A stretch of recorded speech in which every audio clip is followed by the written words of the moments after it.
Okay, so in this video tutorial we're going to have a look at signed binary numbers. Now, whereas an unsigned binary number is an indicator of a positive value, a signed binary number can be both positive and negative, and it's decided by the most significant bit, whether that is a 0 or a 1. Now, if it's a 0, then it's positive. If it's a 1, then it means it's negative. So if we take this example down here, we have a 0 that we have in front of us rather.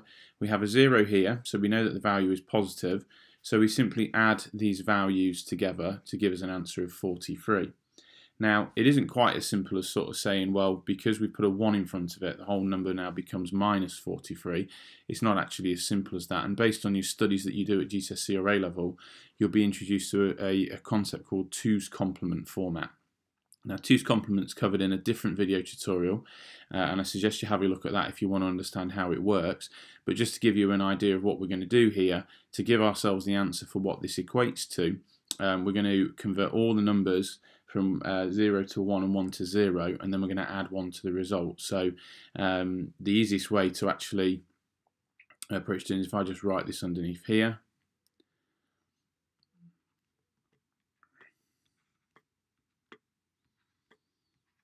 So I've converted all the numbers from 0 to 1 and 1 to 0, and then I'm going to add 1 to this value here. So the final answer is actually going to be 0, 1, 0, 1, 0, 1, 0, 1. So when I then add these up, I've got a 1, I've got a 4, I've got a 16, and I've got a 64. So 64 add 16 is going to give me 80, 84, 85. So the answer is actually minus 85 is what this value is. But I'm going to explain more about the 2's complement concept in a different video tutorial.